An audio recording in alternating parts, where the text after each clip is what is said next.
গাঁৱলৈ যাবলগীয়া কথাটোত মোৰ অলপমান অখিল গগৈৰ লগত মতবিৰোধ আছে কাৰণ কংগ্ৰেছ গাঁৱতে থাকে আমাৰ যিমান বুথ আছে আমাৰ বুথ 260খনমান টাউন বাকি আমাৰতো গোটেই গাঁও পঞ্চায়ত আছে গাঁও পঞ্চায়ততো আমাৰ কমেও অৰ্ধেক সংখ্যক আজি কংগ্ৰেছৰ প্ৰতিনিধিসকলে প্ৰতিনিধিত্ব কৰি আছে ইয়াৰ অৰ্থ হ'ল কংগ্ৰেছ গাঁৱত আছে কিন্তু বিজেপি দলে যেনেধৰণে ৰাজনীতি কৰিছে ঠিক সেই পৰ্যায়ত আমি ৰাজনীতি কৰা নাই এইটো সঁচা কথা তেওঁলোকে কংগ্ৰেছৰ সভালৈ কোনোবা গ'লে তেওঁলোকৰ ৰেচন কাটি দিম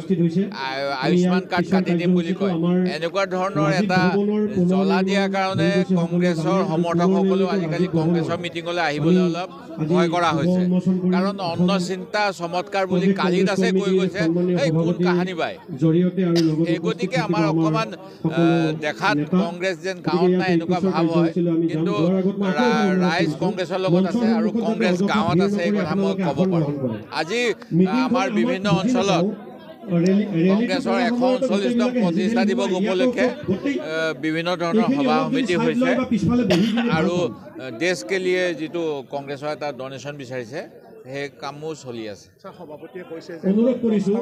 আৰু ইমানো বেছি পিছফালে মানুহ নালাগে কম থাকিলে হ'ল বাকি কিন্তু মই সকলোকে অনুৰোধ কৰিছো পিছফালে শক্তি আছে সাংগঠনিক ভিত্তি হ'ব কথাটো মিছাও নহয় প্ৰব্লেম বুলি মই নকওঁ কাৰণ নিৰ্বাচনৰ সময়ত প্ৰকৃততে ৰাইজে যদি ইচ্ছা কৰে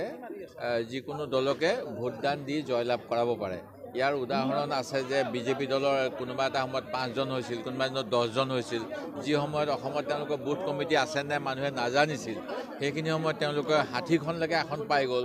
আৰু তাৰ পিছৰ বাৰো কিন্তু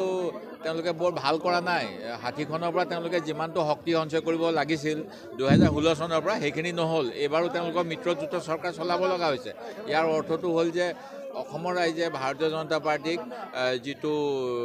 অসমৰ ৰাইজৰ ৰক্তত মানে ভাৰতীয় জনতা পাৰ্টিৰ নীতি আদৰ্শ ইমান ভাল ধৰণে গ্ৰহণ নকৰে আৰু বৰ্তমান সময়ত যিটো হৈ আছে যোৱাকালি অমিত শ্বাহ ডাঙৰীয়াই যিটো কথা কৈছে যে কা আইন বলবৎ কৰিমেই এই বুলি কোৱাৰ পিছত জাতীয়তাবাদী দল বুলি দাবী কৰা অসম গণ পৰিষদ দলে কেবিনেট বৈঠকত বহিলে নহ'ব তেখেতসকলে নিজৰ মন্ত্ৰীসকলে বিধায়কসকলৰ লগত এখন বৈঠক কৰা উচিত আজিৰ তাৰিখত যে তেওঁলোকে যিটো কথা লৈ মাজতে এটা বহুতে নাটক বুলি কয় মই নাটক বুলি নকওঁ কাৰণ নাটক কৰিবলৈ হ'লে আমি MSR হল থিয়েটাৰ হল আপোনালোকৰ যিটো আছে নলবাৰী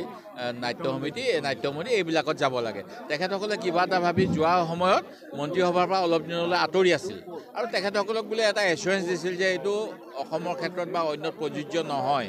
কিন্তু এতিয়া কৈছে গোটেই দেশতে বলবৎ হ'ব তেনে সময়ত তেওঁলোকে অলপ চিন্তা কৰক আৰু তেতিয়া আকৌ এই বিজেপি দলে যিটো কৈ আছে যে কোনো দল সংগঠন গাঁৱত নাই কোন দলৰ গাঁও সংগঠন গাঁৱত আছে স্পষ্টভাৱে সভাপতি আৰু ৰাইজৰ দলৰ সভাপতিক আমি